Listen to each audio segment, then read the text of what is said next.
Shadows on the Trail, Chapter 1. The morning broke clean and sharp, the kind of crisp Maine dawn that made everything feel fresh and possible. Mist hovered stubbornly on the forest floor as the rising sun worked to burn it off, casting long, soft shadows through the trees. Bart Caldwell and Sadie Harper had already been on the trail for over an hour, their packs snug on their backs, boots crunching against the well-worn dirt path. Day 17 of their Appalachian Trail hike had begun, and with it came a cautious optimism, if you could call it that. They had started at the Moxie Bald lean-to, their tent stowed and gear packed with the efficiency of hikers who'd shaken off the clumsiness of their first days on the trail. Today's goal was to cover 9.5 miles to the Bald Mountain Brook lean-to, a relatively manageable stretch compared to the brutal terrain of the 100-mile wilderness they'd just conquered. That leg of the journey had been full of river crossings, ankle-twisting rocks, and enough mosquitoes to test the patience of a saint. But they'd made it. No bears, no fights, just sore muscles and a quiet pride in having pushed through together. The rhythm of the trail was beginning to settle into their bones. Bart, ever the planner, had mapped out the day with almost military precision. His pack reflected the same mindset. Lightweight tent, compact sleeping bag, a titanium cooking pot clipped neatly to the side, and dehydrated meals portioned out to the calorie. His water filter hung like a badge of honor, the ultimate testament to his practicality.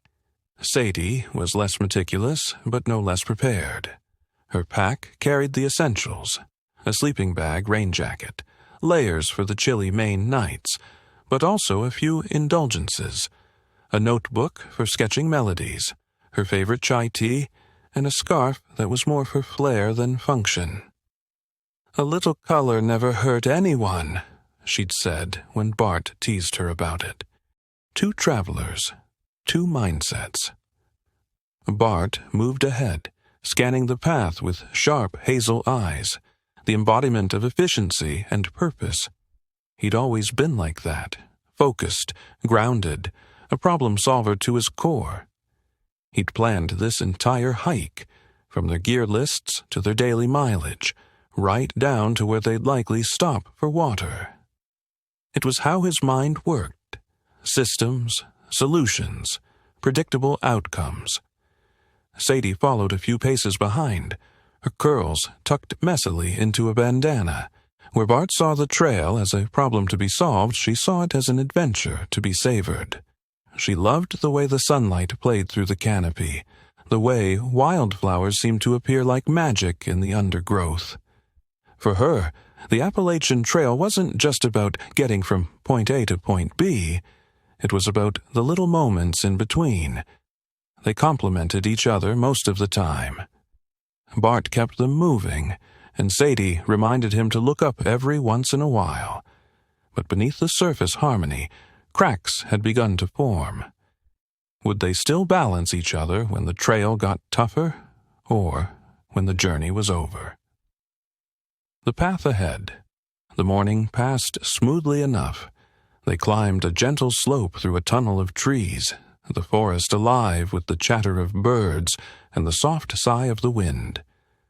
Occasional glances at Bart's map confirmed they were on track, with a water source not far ahead.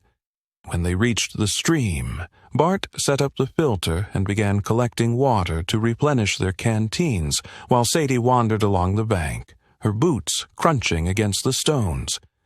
She crouched near the water's edge, where the mud was soft and wet. That's when she saw it. "Bart," she called, her voice laced with curiosity. "You need to see this." He came over, frowning, as he wiped his hands on his pants. "What is it?" She pointed. There, pressed into the mud, was a footprint. Only, it didn't look exactly human, and it wasn't a bear's double step either. It was massive, easily twice the size of her own boot, and had distinct toes. "Bear?" she asked. though her voice didn't carry much conviction. Bart crouched down, inspecting the print like it was a problem to be solved. "Maybe," he muttered, but even he didn't sound convinced. The print wasn't alone. It was part of a trackway leading away from the stream and into the dense undergrowth.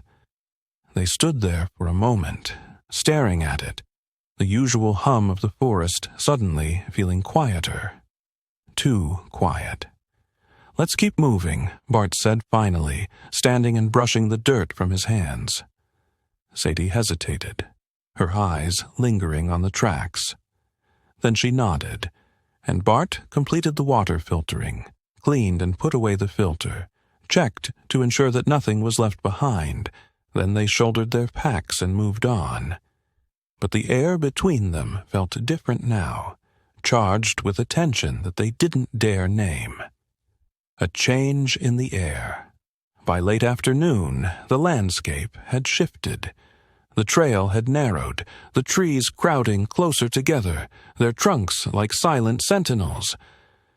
The ground was rocky and uneven, forcing them to slow their pace. The air, which had been light and fresh in the morning, now felt heavy, almost oppressive even though it was barely 72 degrees. They reached the bald mountain brook lean-to just as the sun began to dip below the horizon, painting the sky in streaks of orange and purple. The lean-to sat near a burbling brook, its song a welcome distraction from the uneasy silence they'd carried with them all afternoon. As they set up camp, neither mentioned the footprint.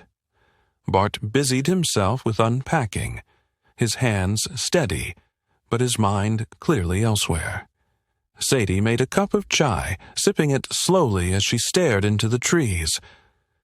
"What do you think it was?" she asked, finally, breaking the silence. Bart didn't look up. "I don't know. Probably a bear." "Probably," she echoed, though the word didn't sit right. Nightfall. By the time the fire died down and the stars came out, the forest seemed to have settled. But as they crawled into their sleeping bags, a strange unease lingered, like the echo of a song they couldn't quite hear. Far away, deeper into the woods, something moved. A branch cracked, a shadow passed between the trees, and then silence.